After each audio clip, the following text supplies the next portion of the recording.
รายการมรดกธรรมกำเมืองทางสถานีวิทยุกระจายเสียงพระพุทธศาสนาแห่งชาติและสังคมคลื่นเพื่อการศึกษาพระพุทธศาสนาและวัฒนธรรมส่งสัญญาณออกอากาศจากสถานีวิทยุวัดฝ่ายหินตำบลสุเทพอำเภอเมืองเชียงใหม่จังหวัดเชียงใหม่ในระบบคลื่นความถี่ FM 104.50 เมกะเฮิรตซ์สถานีวิทยุคลื่นพระพุทธศาสนาวัดหนองกายตำบลสันปะยางอำเภอแม่แตงจังหวัดเชียงใหม่ส่งสัญญาณกระจายเสียงในระบบคลื่นความถี่ FM 99.75 102.0 และ 89.25 เมกะเฮิรตซ์สถานีวิทยุ CM77 วิทยุอินเทอร์เน็ตล้านนาส่งสัญญาณกระจายเสียงในระบบคลื่นความถี่ FM 97.5 เมกะเฮิรตซ์สถานีวิทยุพระพุทธศาสนาจังหวัดเชียงไฮ้ส่งสัญญาณออกอากาศตีดอยม่อนจำปีวัดพระแก้วจังหวัดเชียงไฮ้ในระบบคลื่นความถี่ FM 99.50 เมกะเฮิรตซ์สถานีวิทยุคลื่นพระพุทธศาสนาและจริยธรรมในความอุปถัมภ์ของมูลนิธิพระบรมธาตุเจ้าดอยสุเทพส่งสัญญาณกระจายเสียงในระบบคลื่นความถี่ FM 96.0 เมกะเฮิรตซ์ตลอดจนวิทยุชุมชนเสียงตามสายหอกระจายข่าวตามวัดวาอารามตามหมู่บ้านต่างๆตีต่างสมปานเจ้าวัดปอแก่ปอแขวนได้เปิดฮือปอออกไม่ออกศรัทธานาบุญได้สดับรับฟังกันอยู่ในเวลานี้รายการนี้ดำเนินโดยอาตมภาพพระครูวิสิทธิ์ศรีลาภรณ์เจ้าคณะตำบลป่าแดดเจ้าอาวาสวัดวังสิงห์คำตำบลป่าแดดอำเภอเมืองเชียงใหม่จังหวัดเชียงใหม่เป็นผู้ดำเนินรายการก็จะได้น้อมนำเอาธรรมะสาระคำสอนแบบปืนบ้านล้านนารักษาหีดหอยมรดกธรรมกำเมืองมาเทศนาฮือกับทุกท่านได้สดับรับฟังกันพร้อมกันนี้ก็ขอยกมือ10 นิ้วกราบนบนอบปูจาต้อนรับอย่างครูบาอาจารย์พระเจ้าประสงค์องค์สามเณรตลอดจนเจริญพรต้อนรับสาธุชนญาติโยมที่ได้ติดตามรับชมและรับฟังทั้งภาพและเสียงทางการถ่ายไลฟ์สด Facebook ไลฟ์ของสถานีมรดกธรรมวัดวังสิงห์คำของ104ธรรมะคลายเครียดของทีวีวัดฝ่ายหินและต่าง YouTube ในเวลานี้ปากันวันนี้อากาศรู้สึกจะอึมครึมวันก่อนนั่นวันที่แผ่นดินไหวควายมาท้องฟ้าเปิดจ้าอากาศเย็นสบายแต่มาทำวันตะวาวันนี้รู้สึกว่าท้องฟ้าอึมครึมอาจจะมีฝนเพราะว่าโบราณกาลเปิ้นบอกว่าฝนหาเย็นฝนสั่งฟ้ายังบัดตกเตื้อ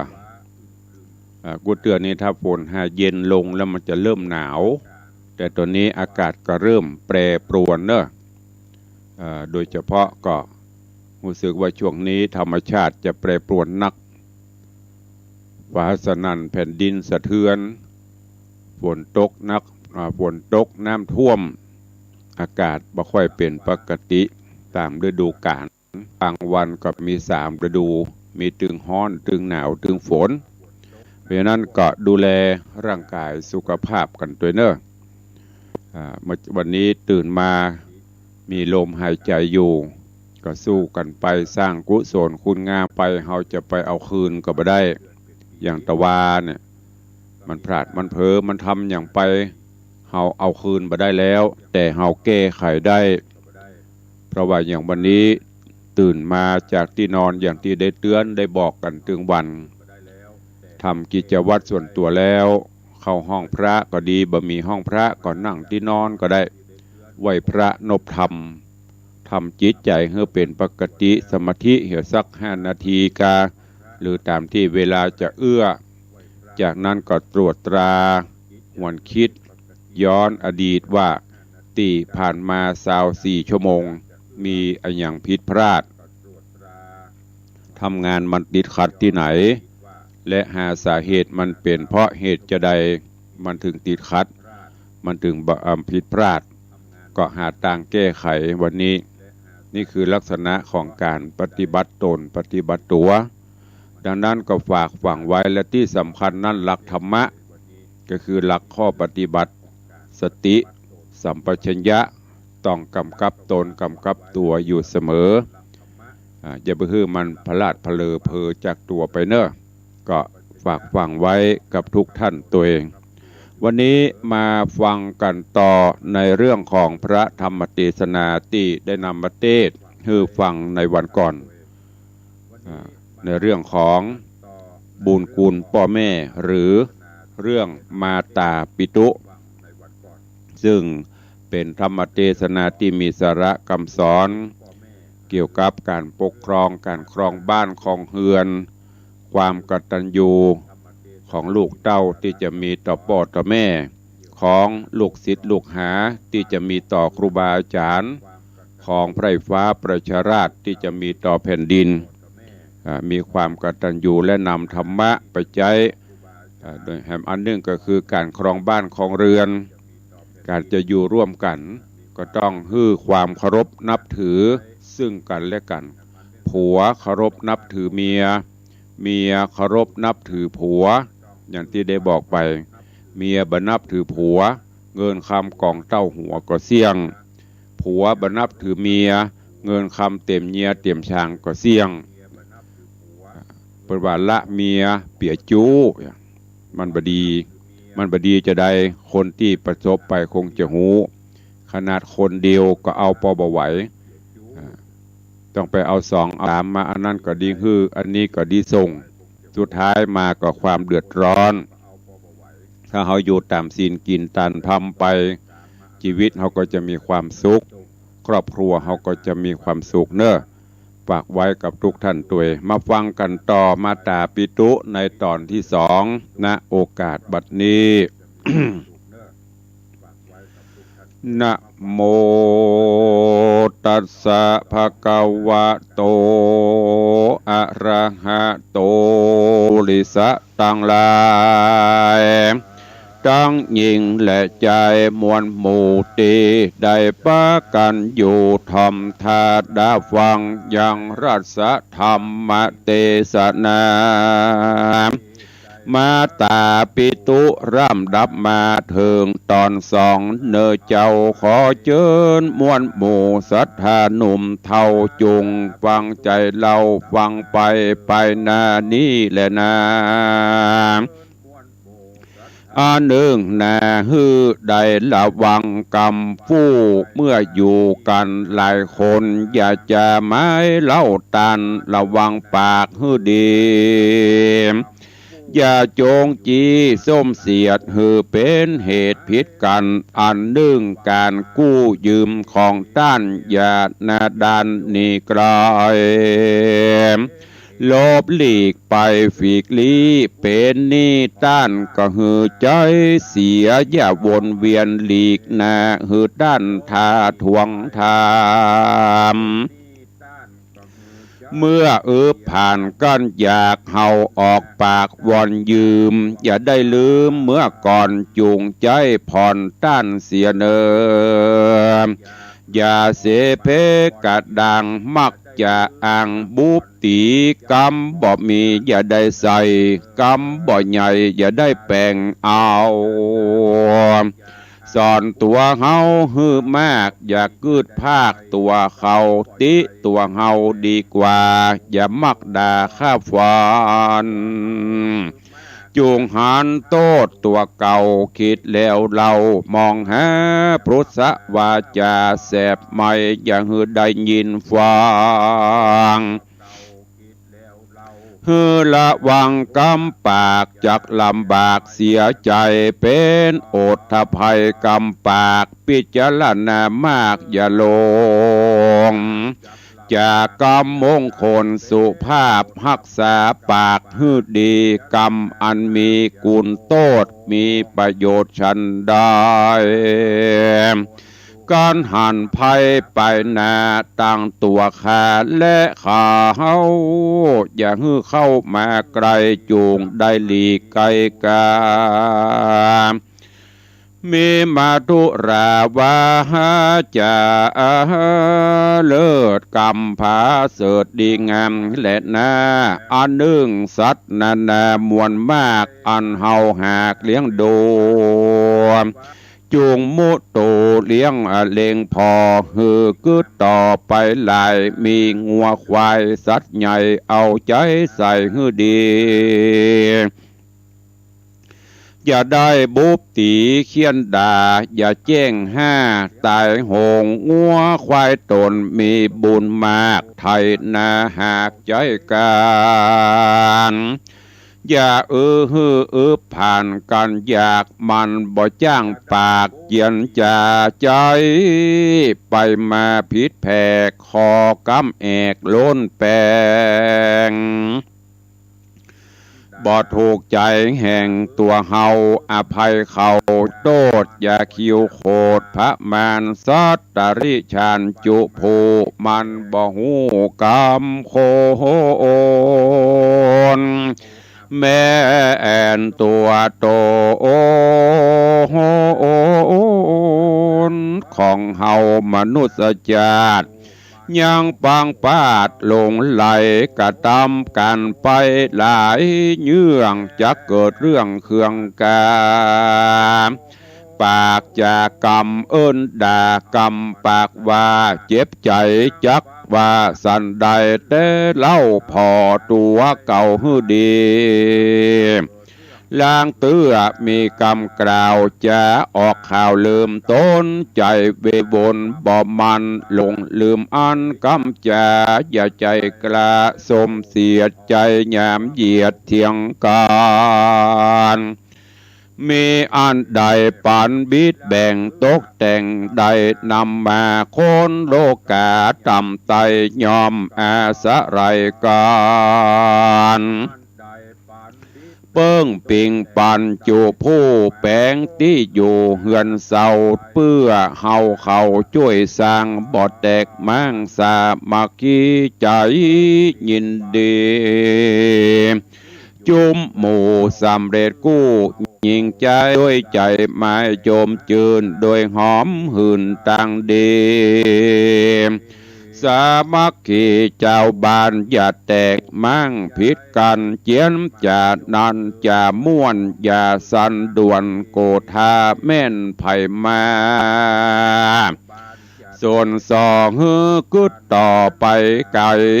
มีการใดบังเกิดอย่ากึดเพิกเสียเฉยเสียสละเวลามาช่วยแน่นไข้ป่วยโรกาจูงไปหาพอเยี่ยมอย่าหลีกเว้นลานี้การใดมีมันพอโดยใจหม้อกำจูคุณนาโมโตตัวนาอย่าขาวันแต่งอย่าจะแข็งกระดังอย่าได้มั่งญาติกาสัจจะวาจามันเตียงอย่าบิดเบียงงอของอมีใจคอสะอาดตามโอวาทกถาวาโกทังคัตวาสุขังเสติผู้ฆ่าความโคดย่อมพ้นโศกสบายใจบ่มีภัยมาไกลตุกอยากไกลหายปันไตตามธรรมแห่งผาดอย่าออกปากว่าบ่หาภัยกึดไปเหงาอย่าสั่นใจอดกลั้นอารมณ์ มันเตือนตนใจธรรมะพระกล่าวไว้ว่าอัตตนาโจทยัตตานังอย่าเป็นคนสอนยากจักตุกยากไปลุนการตั้งบุญรีบสะอางอย่าอ้างกรรมปาโลว่าบอกกลัวตั้งบาปสวรรค์นรกหากบ่มีจริงใจเมาวินปันบ้าเกิดมาแล้วสูญหายบ่เชื่อตายและเกิดบ่เชื่อต่างผาเสดนิพพานบ่เชื่อกรรมและบาปตายแล้วหากยินวอยอย่าปล่อยใจต่ำไตจักเข้าไกลอเวจีพิจารณาดีทวนที่อย่างโลกที่ทรงสารดังหันแม่มวลมากลังพ้องหากมีลายสมบัติใหญ่กืนเก้าตังเข้าและเงินคำล้างพ้องอึบผ่านกันอยากหาเลี้ยงปากยากใจหาอันใดก็บ่ขึ้นบ่ราบรื่นใจต้นลางคนอายุมากพญาติบ่กวนคุยหูตาดีเตี้ยงบันบ่อสลังสงสัยปัญญาไวเก่งกล้าบ่ถอยจ้าอันใดลางคนเปียที่ไหลต่ำยอบประกอบโดยโรกาก็มามีหูตามัวมืดเป็นขี้ตันใจจากไปไหนยินยากโดยลำบากกาญาหาพระญาบอดใดอายุสั้นวำวายลางคนตายแต่น้อยลางคนได้100 ปีลางคนถูกบุบตีเข็นฆ่าลางคนฆ่าตัวตายพ้องลับตายก็มีมากลางพ้องหากตายหงพ้องเป่าลงห้วยใหญ่ตายตกต้นไม้นาพ้องมีปัญญาภายมากห้ำเหียนหากจำดีสติมีมันเตี้ยงบ่บิดเบี่ยงไปมามีใจมันนาโจมจื้นฟังผู้อื่นสั่งสอนวิจาหลอนมีมาก็หากเข้าใจดี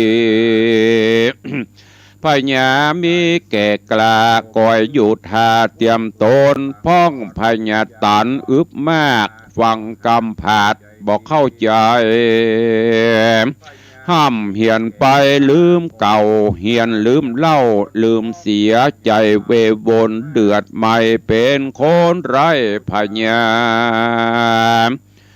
ลางคนนาเป็นสหายเกี่ยวห้ำเหียนแล้วตามกันความหูตันจุเยื่องเป็นเปื้อนแต่ก่อนมา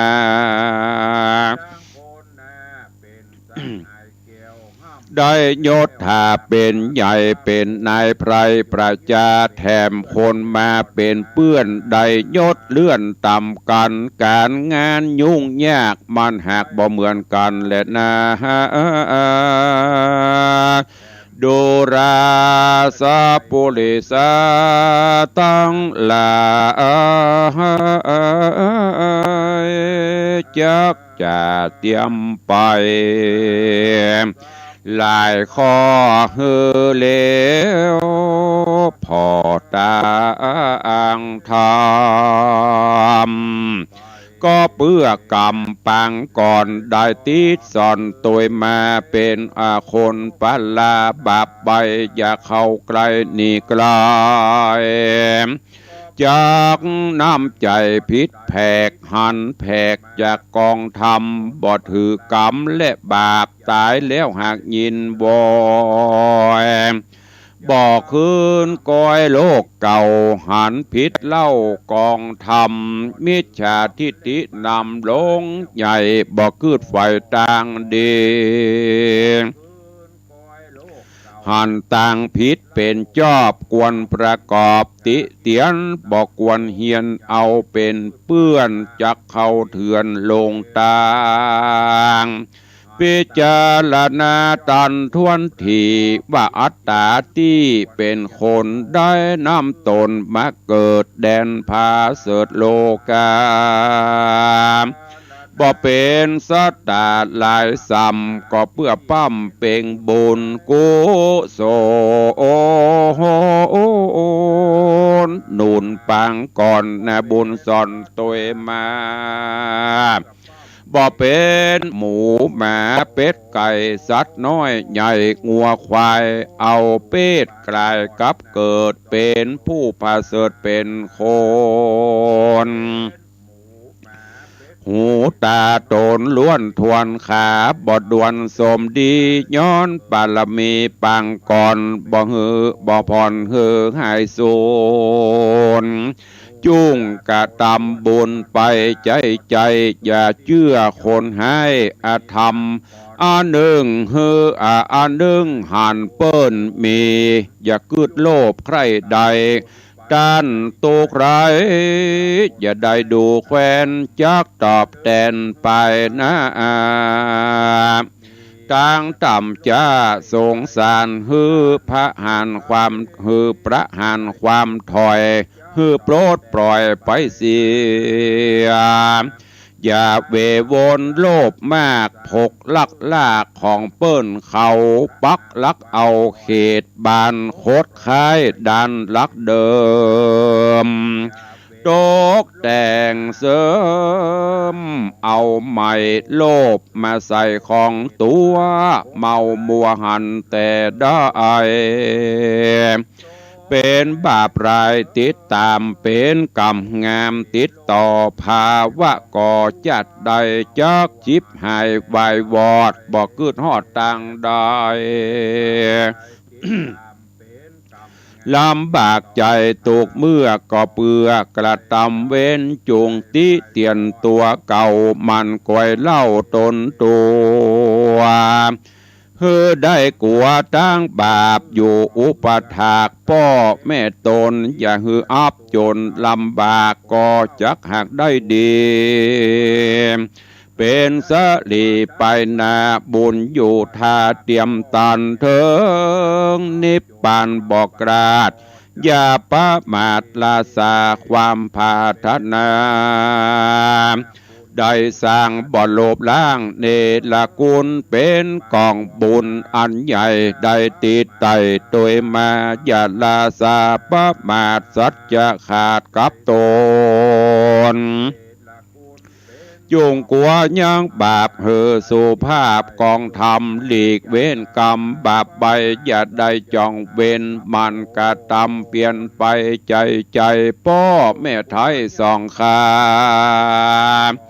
จุงปู่จาน้อมไว้เฮือด้านใดอยู่ดีอยากหวันควีตนเจ้าด้านเป็นเก้ากะญาหิหามาเลี้ยงด้านอย่าอ้างลูกเมียตนอย่าอ้างจนตกยากอย่าอ้างปากว่ามีการจูงเจือจานเพื่อแผ่ปฏิบัติพ่อแม่สองรามตามหิมาหาใดมันเข้าไกลเล็งดู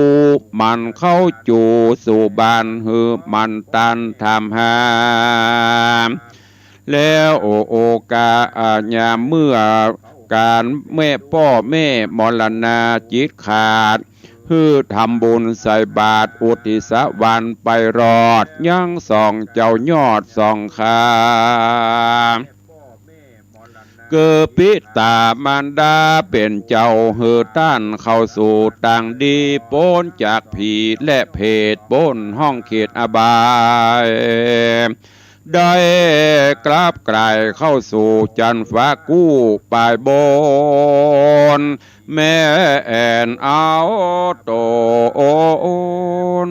ไปเกิดในกำเนิดหนใดขอบุญไหลแผ่กว่าอ่างอันใดสร้างตันหาบอกไกลกรานี้จากบอกพรักนาหายสูนจากจุดหนุนช่วยกำเฮือได้พรำสุขใจแน่บุญหลายเพื่อแผ่ฮือถึงเก่ภูสละตันเป็นนิรันดร์ไปนารอดจันฟ้าและเนลปานก็มีโดยพากานดังกล่าวมานี้แลนาเนติตังขีญาสังวันนาวิเศษจาห้องเหตุธรรมเทศนามาตาปิตุก็บังโกมสมเด็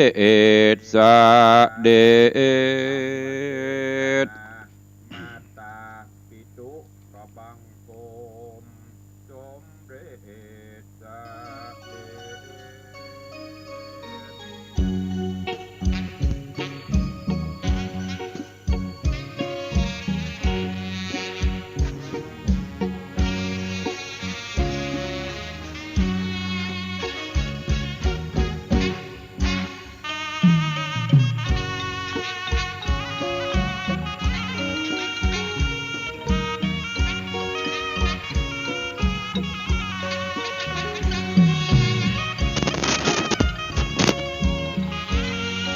ทั้งหลายก็ได้สดับรับฟังพระธรรมเทศนาในเรื่องมาตาปิตุในตอนที่สองจบปริปุณณังไปวันนี้ก็ฟังแล้วเก็บแกะก่อนไกเอาสาระประโยชนะนำไปใช้ในการดำเนินชีวิตประจำวันเนอะธรรมเทศนาก็มีเรื่องราวข้อคิดหลากหลายโดยเฉพาะการอยู่ร่วมกันในโลกนี้ก็ประการแรกก็คือพ่อแม่มาตาปิตุก็คือมันดูแลเอาใจใส่ปฏิบัติบัดปูท่านได้เลี้ยงเขามาแล้วก็ต้องเลี้ยงเปิ้นตอบแทนนับตั้งแต่น้อยๆมาพ่อแม่ดูแลเอาใจใส่เฮาหินให้บ่ฮือได้ไต่บ่ฮือได้ตอมใหญ่มาแล้วเฮาก็ต้องดูแลเปิ้นนึกถึงเมื่อก่อนสุมาเตอะพ่อแม่จะรับจะนอนก็บ่ได้รับดีนอนดีลูกมากวนมาคุยขี้เหี่ยวแวดตาตนมาจนถึงปัจจุบันเฮาได้เลี้ยงเปิ้นได้เลี้ยงเฮาใหญ่มาก็บางคนโอ้จะอุ้มพ่อจะอุ้มแม่อาบน้ำก็เป็นก็จมเป็นเดือดจะเจ็ดถูตัวก็เป็นจมเป็นเดือดเฮาลับตาย้อนอดีตนึกไปว่าเมื่อเฮาน้อยๆเหรอใครได้หยังบ่ได้ดังใจก็ให้ก็วอน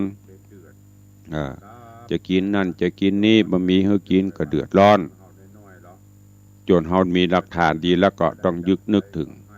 บางครั้งพ่อแม่พร่ำสอนก็จะไปว่าเปิ้นบ่นเปิ้นจมเปิ้นว่าเปิ้นหันตะวันมาก่อนเฮา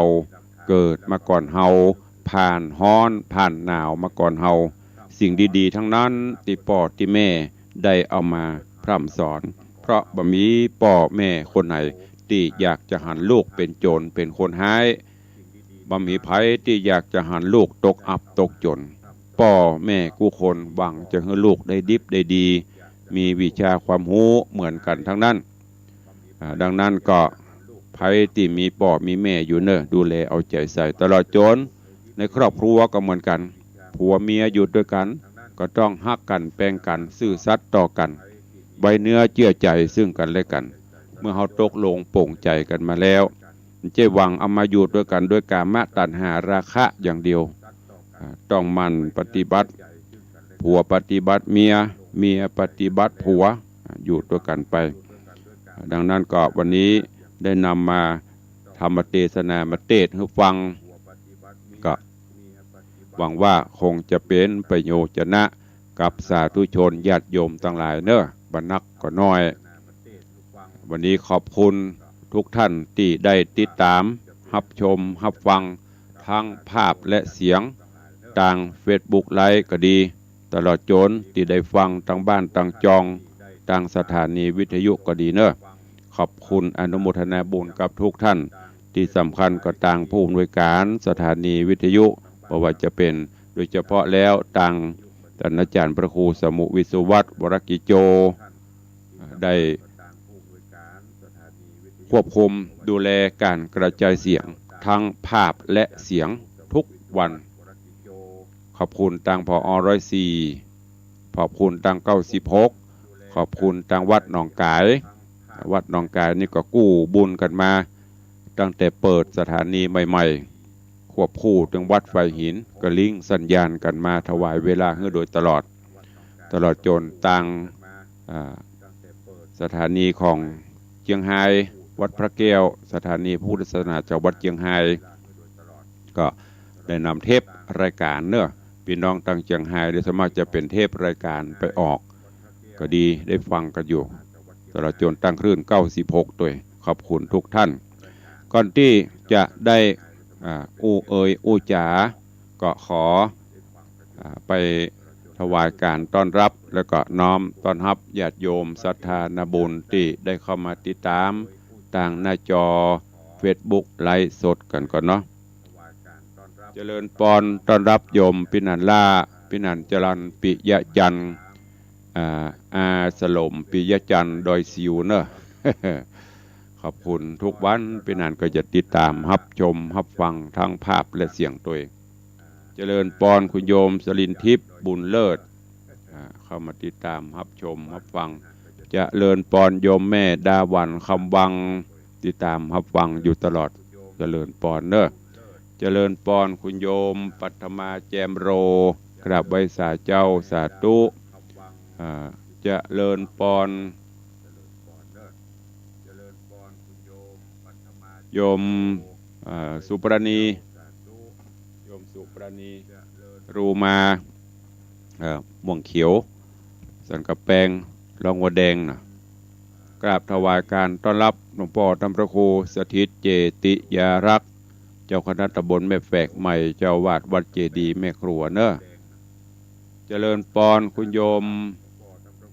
พี่หมอมัทนาอัมพันธ์ พี่หมอมัทนาอัมพันธ์เข้ามาชมอยู่ก็เจริญปอนต้อนรับตัว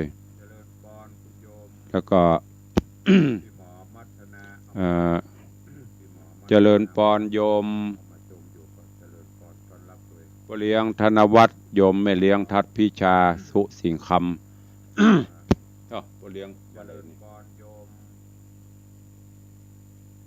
พ่อเลี้ยงเพื่อจะอำนวยอวยพรยาวหน่อยก็ขอบคุณอนุโมทนาบุญบอกว่าว่างๆล่องมาแอวเด้อเนอะแต่ว่าโทรหาปานใดบ่ฮู้ปิดโทรศัพท์ มาค่ำโทรหาดักปิ้งถ้าจะเข้าวันอย่างก็ เฝ้าพระอินทร์บ่ฮู้ก็เมื่อวันเหนื่อยเนาะเมื่อคืนก็ต้องพักผ่อนเจริญปอน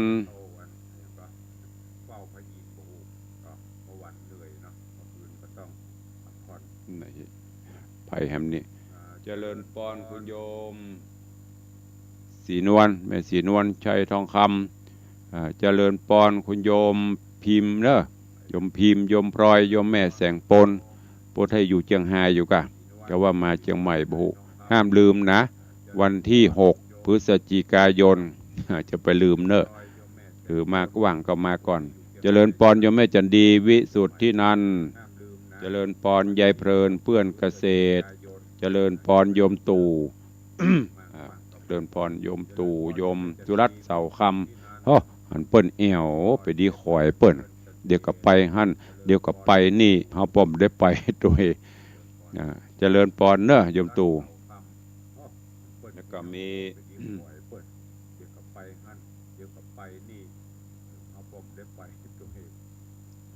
เจริญปอนคุณโยมลักษณะเกตดีเจริญปอนคุณโยมจันฉายแปลงหลวงเจริญปอนโยมชนจันทร์ซอนคำเจริญปอน พี่นานอิสมเจ็ดสี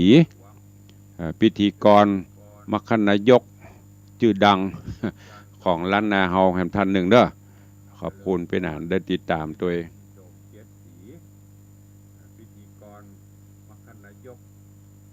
นี่ภาษาอังกฤษอ่านบ่ได้ บอกละอ่านภาพเป็นภาษาอังกฤษตุลุงอ่านบ่ได้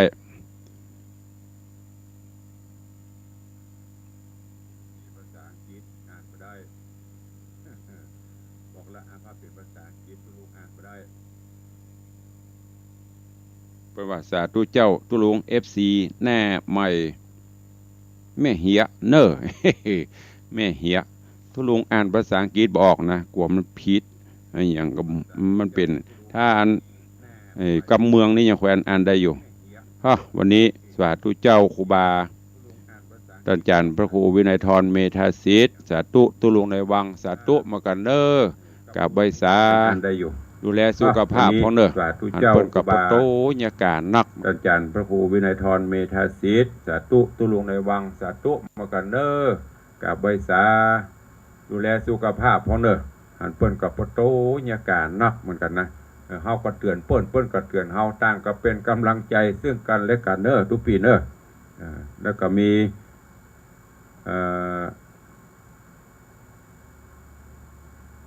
อย่างพี่นานบ้างอย่างพี่นานยีสมว่าไลพรนี่ เปิ้นบอกคือโยมว่าไลพรสาธุขอบคุณหลายๆนั่นเลเก่งอันละเนอะเก่งอันละพี่นานยีสมบอกว่าชื่อเปิ้นว่าไลพรนามสกุลในอย่างเนี้ย อ่านก็ไม่ได้ พี่นานเก่งแล้วตุลุงก็เก่งกันนะเปิ้นออกไปตลอนนะเป็นผู้ช่วยเลย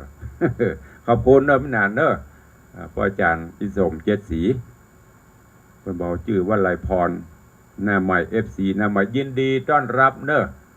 มาติดตามมาอยู่ด้วยกันพอถึงวันมีอะไรก็โทรมาและที่สำคัญ FC ใหม่ๆเนอะเข้ามากันหลายๆกดแชร์ไปตัวกดแชร์ไปตัวจะได้ดูแลกันทั่วถึงขอบคุณทุกปีอัน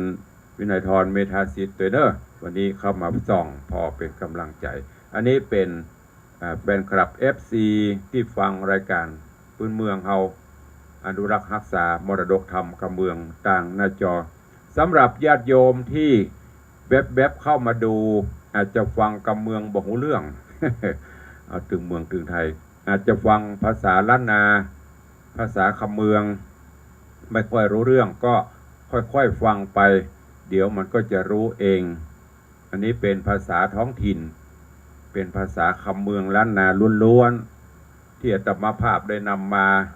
เทศแล้วก็บรรยายก็ฟังไปเดี๋ยวก็จะรู้เรื่องว่าอ๋อนี่เป็นภาษาท้องถิ่นสมัยพ่อขุนรามคำแหง ก็บรรยายฝากเพื่อไปว่าอันนี้มันกรรมอะไรอย่างภาษาล้านนาภาษากำเมืองภาษาอีสานนี่ก็ฟังกันไปเนอะก่อนที่จะจะตั้งหน้าจอตั้งหน้าไมค์มันตึงบหลายเดี๋ยวนี้หายไปละหน้าไมค์ใครจะฟังทางวิทยุเดียวฟังกันตัวลุงฟังกันตัวบ้านตัวเมืองเดี๋ยวเปิ้นบัดโฮไปได้เนาะก็กันเล่นไปหนวกไปก็มีข่าวฝากมาประชาสัมพันธ์เนอะวันที่29ที่จะถึงนี้พี่น้อง FC ตลอดจนญาติโยมที่ฟังรายการโดยเฉพาะสถานีวิทยุ 104.50 วัดไฟหินเฮาอยู่เป็นกู้เป็นกีมกันมาได้เป็น10 ปี20 ปีละในวันที่29ก็จะมีการทำบุญทอดกฐินโดยมหาวิทยาลัยเชียงใหม่ได้นำองค์กฐินทอดถวายเป็นประจำทุกปีการนี้เจริญปอนเจิญเนอะญาติโยมศรัทธาเฮาจะร่วมโมทนาบุญทอดกฐินกับวัดไฟหินก็เจริญปอนปัจจัยเพิ่นก็จะนำไปบำรุงวัดวาอารามเป็นการน้ำกับไฟอย่างที่ลุงได้บอกไปเฮาก็ได้มีส่วนร่วมโดยเปิดโดยเฉพาะเฮาฟังสถานีวิทยุก็ช่วยเป็นการน้ำกับไฟเพิ่นไปเพราะว่าเดือนหนึ่งสถานีวิทยุทุกแห่งต้องมีการใช้จ่ายสูงทุกอย่างตัวการน้ำกับไฟตัวก็จวนเนอะวันที่29ที่วัดไฟหินในส่วนของวันที่23นี่ก็ที่ห่วงพญามังลายวิหาร หอคำพญาบางรายก็จะมีการทำบุญตาลกล้วยสลากเนอะเชิญชวนทุกท่านไปร่วมกันอันนี้เป็นดังเครือข่ายสถานีวิทยุคลื่น 96.0 ร่วมกับมูลนิธิพระบรมธาตุเจ้าดอยสุเทพเป็นจะจัดกิจกรรมงานทำบุญตาลกล้วยสลากตีห่วงพญาบางรายก็ไปร่วมกินร่วมตาลด้วยกันเนอะแปลงกล้วยขี้ปุ่มแปลงกล้วยสังเป็นอย่างได้หมดเอาไปกินไปตาลด้วยกันที่วัดวังสิงห์คำในตอนนี้ก็มีโครงการสะพานบุญโดยเฉพาะแล้วก็การสร้างห้องปลดทุกข์ตอนนี้ก็ เหลือประมาณ 5% เก็บงานช่วงต่อมานี่ก็คือปูตัวหนอนลานวัดแล้วก็หน้าห้องน้ำงัดตัวหนอนที่มันสุดที่มันแบบเป็นเรียบก็เลี้ยงก็อุปถัมภ์มาตลอดทาสีแล้วทาสีแฮมตอนนี้มันเป็นโม่งเป็นหลุมเพราะรถเข้าออกก็เลยกล้วยงัดซ่อมแซมไปโอ้ปฏิวัติซ่อมนะมันลามไปติ๊กแปลงตั้งหนึ่งห้องแบ่งตั้งหนึ่งก็ตั้งลือออกพอมันจะได้ลือไปติ๊กตอนนี้ก็ตึงลือตึงปู่ใหม่ท่านผู้ใดจะร่วมโมทนาบุญเนอะเฮาจะได้ราบรื่นเรียบร้อยหนทางเฮาธุรกิจต่างๆจะไม่ได้ครุขระมันจะราบเรียบสบายเหมือนอย่างหนทางเฮานะก็ร่วมบุญกุศลได้เนอะอันนี้ส่งการทำบุญแต่ละอันที่ปูใหม่ในส่วนหน้าห้องน้ำที่ปูใหม่ตารางเมตรละ300 บาทอันที่งัดแล้วก็ปรับพื้นปูใหม่เมตรละ150 บาททาสีแหมเมตรละ100สรุปแล้วก็คือตารางเมตรละ300 บาทใครจะร่วมบุญเท่าใดก็สุดแล้วแต่เนอะร่วมบุญกุศลได้แล้วก็มีกฐินของตุลุงวันที่6 พฤศจิกายนก็มาร่วมบุญกุศลด้วยกันเนอะปีนี้งานที่วัดวังสิงห์คำนี่ตามตารางแน่นเปี้ยตุลุงจนถามว่าเหนื่อยไหมเหนื่อยสุดๆแต่ก็ด้วยกำลังใจของญาติโยมที่ได้โมทนาโดยเฉพาะโยมปเลี้ยงธนวัฒน์แม่เลี้ยงทัดวิชาซึ่งอุปถัมภ์บำรุงทั้งกำลังใจที่สำคัญก็คือกำลังเงินว่าซื่อกำลังปัจจัยปเลี้ยงก็อุปถัมภ์มาก็วันที่6เป็นงานทำบุญกฐินวันที่8ที่9 เดือนยี่เปงวันที่15สอบธรรมสนามหลวงธรรมศึกษาวันที่18เปิ้นมาตรวจวัดจากนี้ไปเนี่ยแถมถึงปุ้นจนแผ่วันที่19ปุ้นจะโล่งสบายตอนนี้ตั้งแต่เมื่อคืนก็มีงานตลอดเมื่อคืนก็ต้องมาคิดจะทำอย่างพ่องในวัดตอนนี้นี่เบอเนอะโธ่ตั้งลานวัดนะตั้งแต่พื้นดินแถวอากาศไม่เด้อเมื่อวานญาติโยมก็ช่วยกันเจ็ดกระจกถูกระจกกวาดหั่นเพียวนี่จัดเข้าจัดของตึงวันตอนร่วมก็เร่งแปลงซุ้มแปลงป้ายแปลงสปะทาสีหั่นนี่ก็เพื่อให้งานสำเร็จดีช่วงนี้ตุลุงก็เสี่ยงไปเฮบตะวากับแวบหายไปเพราะศาสนกิจมันมีนักก็ขอบคุณทุกกำลังใจตัวเนอะก็ใครจะจะตัวตุลุงก็เข้ามาได้เนอะเหลือเวลาแถมประมาณ7 นาทีใหม่จะเอารายชื่อมาประกาศอนุโมทนาก็ขอเป็นบรรพุกเนาะบรรพุกจะประกาศทั้งตรวจหนอนทั้งกฐินที่เปิ้นให้เปิ้นหอมมาก็ขอบคุณตัวใครจะร่วมบุญตัวก็ร่วมไปเรื่อยๆรับประกันรับรองไม่ต้องกลัวสูญหินสูญดินสูญทรายเนอะทุกบาททุกสตางค์บางเตื้อศรัทธาญาติโยมลืมแจ้งมาตุลุงก็จดอีแม่นั่นอีแม่นี้จดไปอาจจะมีพ่องที่ลืม หลงลืมไปไม่ได้โอนมาพ่องก็มีตุลุงก็จดแต่ตุลุงต้องรับผิดชอบทุกบาททุกสตางค์จดเอาลายหมายเอาชื่อไว้ไผ่หอมอย่างตะไดจดหมดแล้วก็มาเช็คสรุปรายรับรายจ่ายอย่างต่างๆเนอะเอาต่างสถานีวิทยุต่างบ้านต่างจองเอาใครอยู่ที่ไหนโทรศัพท์เข้ามาเจริญปอน แต่ไม่แต่ข้าไม่แต่ว่าท่านเจ้าตัว ว่าเนอได้ฟังได้มาปูเอาไว้แต่สินน้ำมูลโอ้โห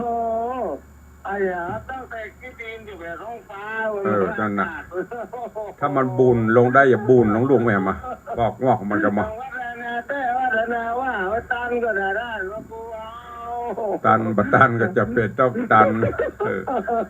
ประเดี๋ยวนี้บอกคำนึงครับบุกไปติ๊กไปเรื่อยอันเลือตัวนอนล้านวัดออกเลยตลาว่าอันนี้ก็ห้องอันนี้ก็ห้องห้องก็ห้องก็เดี๋ยวบอกเขาพ่อเลี้ยงอย่างกันลามปฏิเตียวันนี้ก็ตั้งวันนี้ตั้งห้องน้ำก็เอาตั้งตึงตั้งหน้าตั้งหลังศาลากับแปลงไม้งามดีครับแปลงวันนี้แปลงซูมเซลฟี่ไม้ไอ้ตั้งสายไฟไม้กับใสไม้เตาไม้ไอ้ที่ตัดกระเบื้องกับปัดโต้ไอ้เนี่ยไปล้ำไปเลยว่าโอ้ท่านว่ากลัวเต้เอาว่าจะตานก็ได้กระดิ่งแล้วเนี่ยโยมมาตะบาโยมบาได้ไอ้ยังมาพร้อมตุลุงไอ้หรอสาธุเด้ออนุโมทนาสาธุเจริญพรสาธุขอบคุณเด้อเนี่ยกำลังใจที่สุดก็คือโยมพ่อเลี้ยงนะว่าถ่ายรูปลงเฟซบุ๊กไลฟ์ให้ติดตามพอเถอะช่วยกันเนอะมีนักหอมนักมีน้อยหอมน้อยสร้างบารมีธรรมแปลงทรัพย์ภายนอกให้เป็นทรัพย์ภายในเป็นอริยทรัพย์วันนี้จะล่างรายชื่อที่เปิ้นติดร่วมทำบุญแปลงเจ้าภาพห้องน้ำเป็นหั่นเป็นนี่สปะนะป้ายกฐินป้ายชื่อป้ายงานมีในสมองที่หมดเอามันตึมแบบเป็นอย่างเอาว่าม่วนมันก็ม่วนบ่เครียดอย่างก็มันโยมถามตุลุงสุมาเตอะอันยันนักแข่งปเลี่ยมล่ะโอ้มันก็เลี่ยมกะหายไปประเดี๋ยวนี้น้ำหนักเหลือ79กิโลจาก85เหลือ89เหลือ79หมอบอกว่าต้องเอาลงอีกเอาลงให้มันได้75ปวดโถมันบ่ไหวย่องไหวแย่งยังผีจะแค่นี่ไว้ก็ได้โยมก็มติล่ะผอมล้ำกับบางงามพอยังหมูไม่ขาบตุยล้ำกับบดีพอก็รักษาหุ่นนี้ไว้เนอะก็จัดใครรักษาอันที่มันผอมมันมีองค์ประกอบหลายอย่างหรอกเบาหวานไขมันความดันหัวจ่วยมันมาตัวกันหมดประกอบกับตอนนี้หมอก็ลดตามเปิ้นอาหารการกินก็คุมไปตัวแล้วก็งานก็นักตัวมันก็เลยน้ำหนักลดลงจำวัดเมื่อคืนก็กระปิดกระปอยหลับตื่นไม่เป็นไรเพื่อพระศาสนาสร้างไปทำไปอยู่วัดอย่างที่ว่าอยู่บ้านท่านอย่านิ่งดูได้ปั่นงัวปั่นควายให้ลูกไปเล่นแบ่งไปตอนที่บุญญาบารมีเขาทำได้ไปก็ทำไปหมดลมก็หมดเรื่องหมดลมหายใจก็หมดไปปุ้นเพิ่นจะกึดตึงเฮาก็ยามเฮาจากไปปุ้นเอาคือฮอดผีตายพระโควิสิตเนาะแปลงหั่นแปลงนี่เนาะยามเมื่อเฮาแปลงเนี่ยแปลงหาหมอดตุเฮาเศรษฐกิจก็บ่ดีแปลงหั่นบ่บึดแปลงนี่มันก็ไปจะหาหอมน่ะจมตัวแฮมน่ะอันที่เปิ้นหอมเปิ้นก็ว่าก็แปลงไปหน้าที่ใครหน้าที่มันทำกันไปนะอันนี้ฝากไว้กับทุกท่านตัวโอ้พี่อ้ายสุภาพเดือนจำมีงานใครขอเมตตาเหมือนกันเด้อแต่มันก่อยอันนี้ก็ตำไม่แต่งบนใครเมตตาแปลงอันนี้เบิร์ดถ้าว่างเมตตาโทรหาตู้ลุงกันเด้อพี่อ้ายสุภาพยมปีเทียมจันทร์ขันนาจากเรือนจำเจ้าหน้าที่เรือนจำอันจะได้เบิร์ดโทรข้ากรรมมีงานให้ขอเมตตาหน่อยวันนั้นไปเตะโต้งข้าวตอกไปปะใส่ด้านผอ.ท่านพิรุณ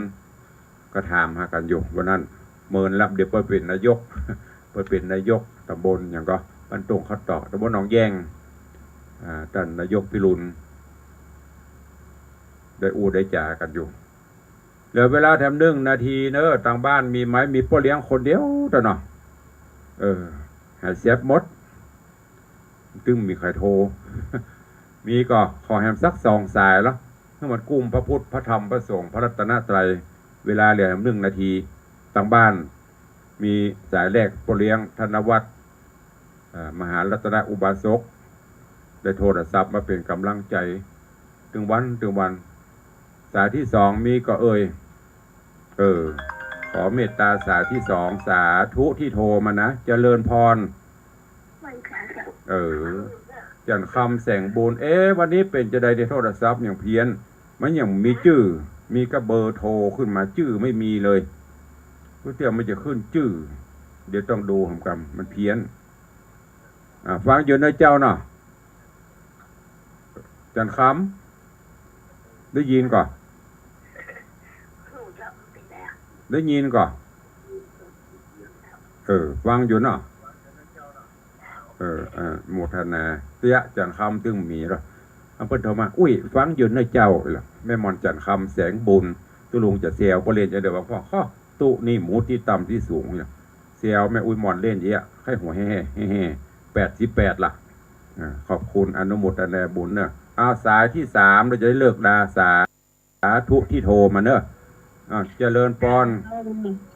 โยมไม่ออนชัดเจนดีนะเจ้าสาธุอนุโมทนาเนอะครบละเปาะละพระพุทธ1 สายพระเลี้ยงพระธรรม1 สายเด็กหญิงจันคำพระสงฆ์1 สายจากแม่ออนจบบริบูรณ์3 สาย3 คนกำลังใจตั้งบ้านสาธุเนอะที่โทรมาวันนี้เวลาหมดเวลาขอนำรายการจากทุกท่านทั้งจากหน้าจอ Facebook ไลฟ์สดจากสถานีวิทยุทุกท่านไปก่อนปะกันใหม่วันต่อไปเนอะอยู่ดีมีสุขเหมือนกันทุกท่านทุกคนดำเนินกิจธุรกิจใดๆวันนี้ก็ขอให้มีความสำเร็จผลสมดังกรรมปรารถนาเดินทางไปไหนก็ขอให้แคล้วคลาดปลอดภัยขอบุญคุณพระรัตนตรัยปกห่มทุกท่านเนอะจัตตารโอธรรมาวัฏันติอายุวันโนสุขังปะลัง